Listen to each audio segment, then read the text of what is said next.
scared because I was seeing like headlines of like people don't like this show because it makes them sick, or like this is where I lost it, like this particular victim, that's where I lost it, or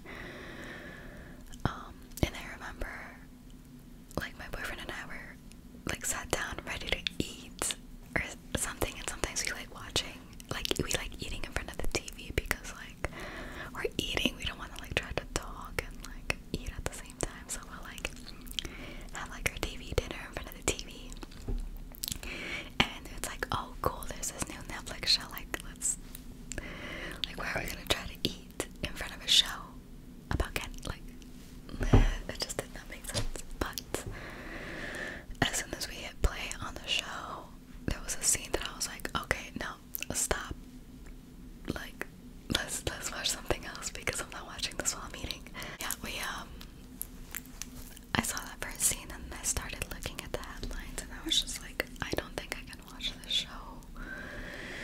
I'm not like really queasy or like sensitive when it comes to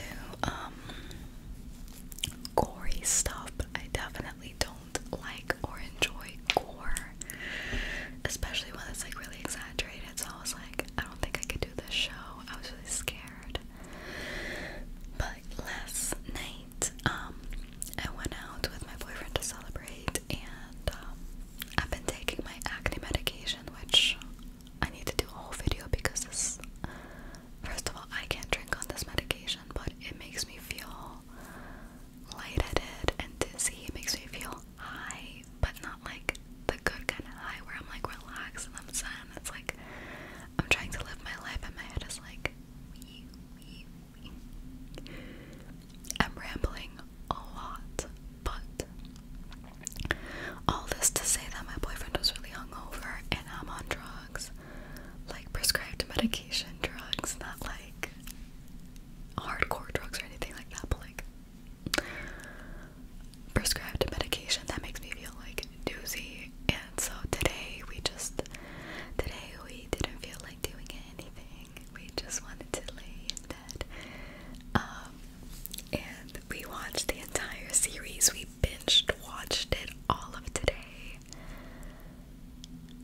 And it was wild. I love how they like lure you in. It was such, the entire thing from start to finish was very well done, very well not narrated, but like I love the structure of the storytelling. I was definitely intrigued from beginning to end. And I love how true crime fanatics, those of us that are just like fascinated or intrigued or disgusted at the same time about like serial killers, like what is it about them that like, you know, like especially a notorious one like Jeffrey Dahmer. I was like, oh, like I'm definitely interested in watching this. And so I love how we are like hooked in for Jeffrey Dahmer.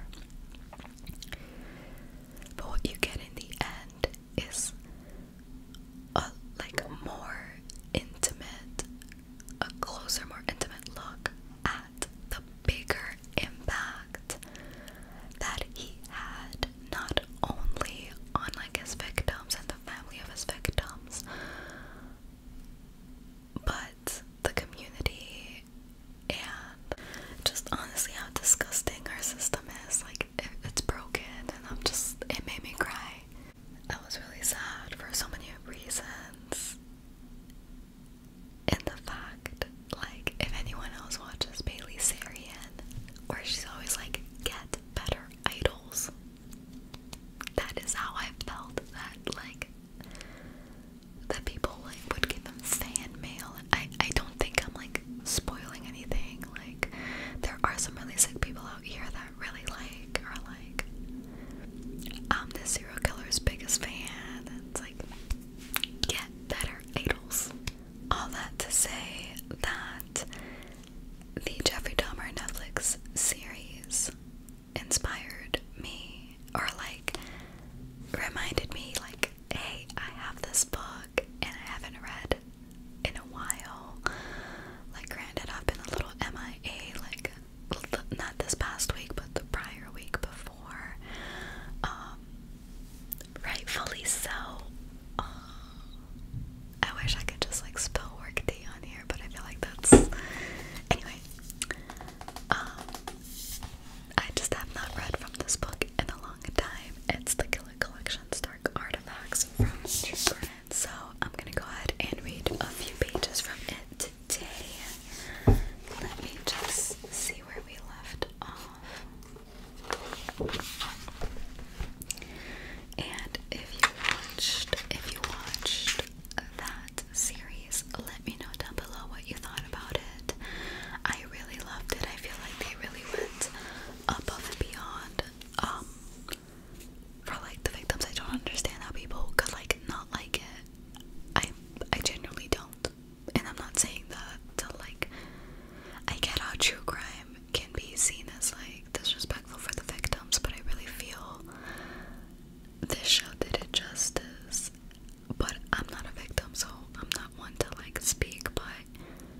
his trial, he asked that the death penalty, only recently reintroduced in the US, be implemented. On January 17th, 1977, Gilmore was transported to an abandoned cannery behind Utah State Prison, which served as its death house, and executed by a firing squad. Was he shot to death? Rare paintings and ink sketches by Gilmore, who had studied art at a community college before being convicted. And so, these are like the rare paintings by Gilmore, and you can kind of see them right there. That is so interesting. Like, is there a connection between art and serial killers? I'm not coming for artists, I'm really not, but like, that is so interesting. Okay. Number 11, gifts from a psychopath. In 1974, while undertaking a compulsory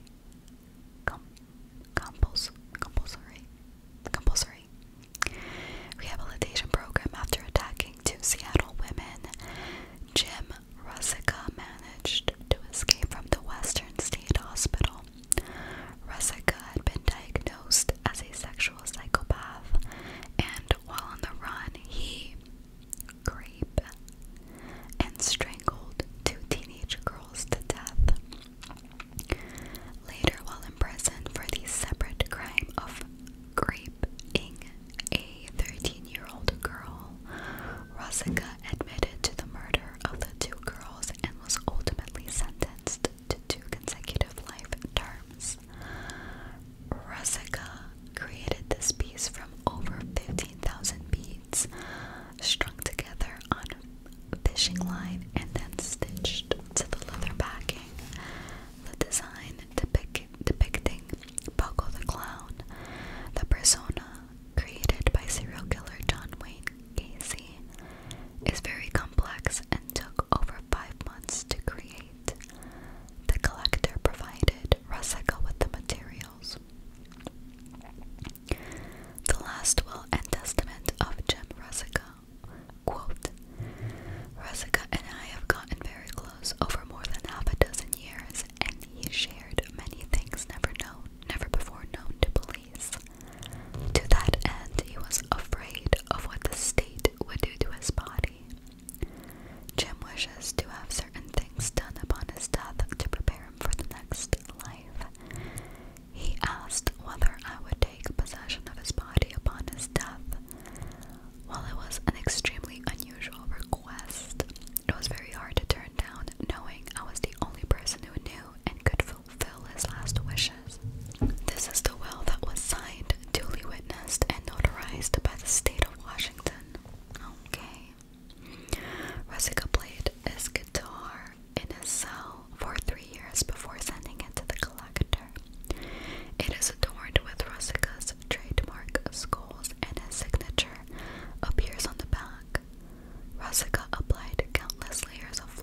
also showing